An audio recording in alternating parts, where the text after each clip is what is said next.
안녕하십니까, 박사호입니다. 세계 경제계가 중국에 주목하고 있습니다. 3월 23일 조호대 국빈관 방화원에서는 중국 발전 고층 논단 2025년 개막식이 열렸습니다. 리창 중국 국무원 총리가 개막 연설을 했는데 세계 유수기업 CEO와 후셉 신개발은행 총재, 간다 마사토 아시아개발은행 총재, 중국 내 기업인, 전문가, 국제기구 대표 등 720명이 참석했습니다. 리창 총리는 이 자리에서 그의 세 가지 경제 관점에 대해 말했습니다. 그는 우선 올해 춘제를 전후해 중국 경제에서는 여러 가지 놀라운 일들이 일어났다고 말했습니다. 영화, 문화, 관광, 소비시장에서 활력을 보였고 중국의 스타트업 기업들이 이노베이션과 창조의 역량을 과시했다고 말했습니다. 두 번째로 전인대와 정의업의 관점에서 중국의 경제정책을 읽어보라고 했습니다. 중국은 올해 경제성장 목표를 5%로 정했다면서 이를 달성하기 위해 정책적 노력을 강화하겠다고 말했습니다. 또 경제체제 개혁을 심화하고 경제순환의 병목 현상을 해결하는 데 주력하는 동시에 기업의 혁신과 창조에 대한 정책적 지원을 강화하고 발전의 내적 동력을 강화하겠다고 했습니다. 세 번째로는 국제적 변화의 관점이라고 했습니다.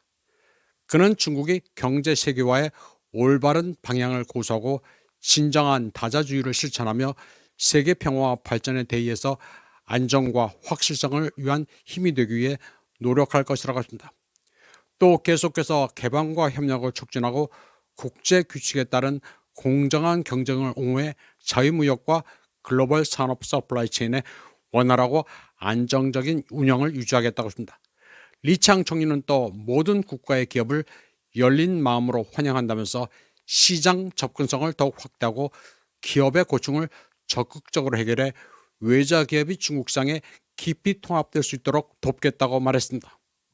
비즈니스맨 출신의 공화당 상원의원 스티브 데인스는 미국 CEO 7명과 함께 리창 총리와 면담했습니다.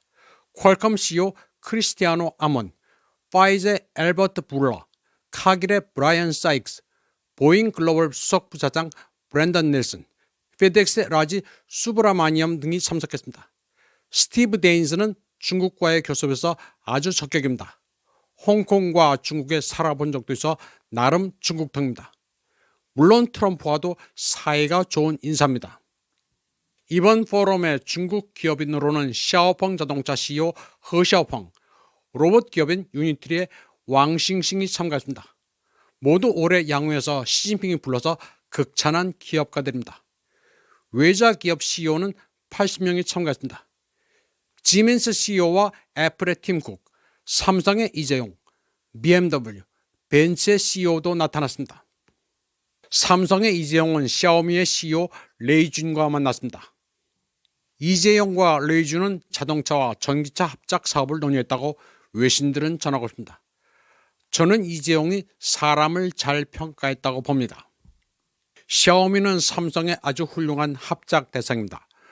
모바일 폰에서 시작해 전기차 사업에 뛰어든 그는 기적적인 성공으로 세계를 놀라게 했습니다. 그가 출시한 전기차 수구치는 포르쉐를 제쳤다는 평가를 받고 있습니다. 성공의 기적을 이룬 샤오미의 레이준은 중국 민영 기업가 가운데 최고 거부로 등극했습니다. 그의 성공 스토리는 삼성도 본받을 만합니다. 이제 중국 기업과의 합작은 대세입니다. BMW와 토요타도 중국 시장에서 화이의 OS 하모니를 사용하기로 했습니다. 이 사진에서 아마도 앞줄에서 오른쪽 세 번째가 삼성의 이재용 회장으로 보입니다. 한국에서 혹자들은 이재용이 뭐하러 중국에 갔느냐고 무식한 소리들을 합니다. 제가 보기에는 아주 잘 갔습니다.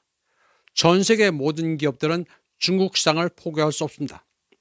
세계 최대 소비시장인데다 기술면에서 중국은 이미 미국을 이기고 있습니다. 미국의 테슬라도 중국 상하이 기가 팩토리에서 생산됩니다. 일론 머스크는 따라서 반중을 할 수가 없습니다. 애플도 매출의 상당 부분을 아직 중국에 의존하면서 중국 메이커들과 치열하게 경쟁합니다. 미 트럼프 행정부가 말로는 중국과의 디커플링을 외치지만 미국 기업들은 오히려 중국과의 비즈니스 기회가 확대되기를 바라고 있습니다. 트럼프 본인 역시 시진핑 주석과 사이가 좋다고 기회 있을 때마다 말하고 있습니다. 지금 트럼프 행정부는 중국보다 전통적 우방국에 더 무거운 관세를 매기고 있습니다. 이런 마당에 한국은 마냥 협중 정세에 빠져 스스로를 고립시켜서는 안 됩니다. 돈은 다 똑같습니다. 미국 돈은 선하고 중국 돈은 악한 게 아닙니다. 경제는 이데올로기가 없습니다. 친중을 할 필요도 없고 반중을 할 필요도 없습니다. 같은 이치로 친미, 반미도 불필요합니다. 돈이 되고 국익에 도움이 된다면 유연해질 필요가 있습니다. 특히 한국에서는 안미 경중은 안 된다고 떠드는 사람들이 있는데 되고 말고 할 것도 없습니다. 낡은 생각의 프레임을 아예 접고 제로 베이스에서 다시 생각해야 합니다. 구미의 유수 기업들은 절대 중국 시장을 포기하지 않습니다. 독일과 미국 최고의 기업들이 베이징을 찾았습니다. 대부분 대러 제재를 한다면서 러시아 시장에서 큰 손해를 본 기업들입니다. 이들이 중국 시장마저 포기하면 그냥 죽는 것입니다. 집단 사왕이라는 개념도 로우존으로 인해 두 개로 쪼개졌습니다. 대서양을 경계로 가랑이가 찢어지고 있습니다. 트럼프와 푸틴, 시진핑 사이에서 다들 각자 도생의 길을 찾고 있습니다. 미중 무역 전쟁에서 중국은 수비에서 공격으로 전환했습니다. 미국이 보편 관세로 공격하자 중국은 미국산 LNG에 대해 15% 관세로 응수했습니다. 중국은 LNG의 최대 수입국으로 2023년에만 7,321만 톤을 수입했습니다. 그런데 3월 17일 중국은 호주 에너지 회사 오디세이와 15년의 장기 계약을 맺고 매년 60만 톤의 LNG를 수입하기로 했습니다. 중국은 기본적으로 러시아에서 에너지를 수입하고 있는데 나머지 부족분을 이제 미국에서 수입할 필요도 없습니다. 결국 대중보복 관세로 미국만 손해를 보는 셈입니다. 중국은 더 이상 첨단 기술 분야에서 후발 주자가 아닙니다. AI와 로봇 분야에서 미국에 결코 뒤지지 않습니다. 성능은 비슷하더라도 인건비와 대량 생산에 힘입은 저렴한 원가, 서플라이 체인에서 미국보다 압도적입니다. 매년 대학에서 배출하는 엔지니어의 수나 논문 수에도 미국을 능가하고 있습니다. 그런데도 한국에서는 아직도 중국을 두고 짝퉁이나 만드는 나라라고 얕보는 사람들이 많습니다. 냉정히 말해 이제는 한국이 중국보다 우위에 있는 분야는 없습니다. 이런 말을 하면 저보고 친중판에 모내하는 사람들이 분명히 있을 것입니다. 그런 사람들은 정신병자라고 할 수밖에 없습니다. 이번 방송은 여기까지 하겠습니다.